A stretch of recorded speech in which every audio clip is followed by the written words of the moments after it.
দেখতেই পাচ্ছেন এটা আমার পানির ট্যাঙ্কি। উপরে আমের ডাল চলে আসছে ছাদে। এটা কিন্তু আপনার আমরুপালি আম, অনেক ছোট জাতের আম দেখতে পাচ্ছেন।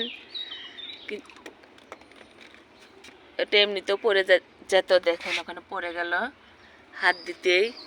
কারণ এবার আমের বুটা এত নরম, এবারে অনেক অনেক নরম।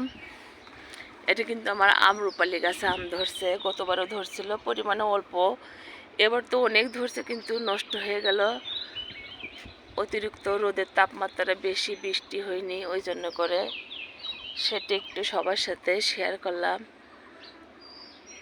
আর এই যে পাখির কিচিরমিচির ডাক, আমার ছাদ বাগানে টমেটো আর কি কমে গেছে। ওদের তো অনেক কষ্ট হচ্ছে, ওদের জন্য খাবার ব্যবস্থা করতে হবে। আমার অনেক খারাপ লাগতেছে। সবাই ভালো থাকেন।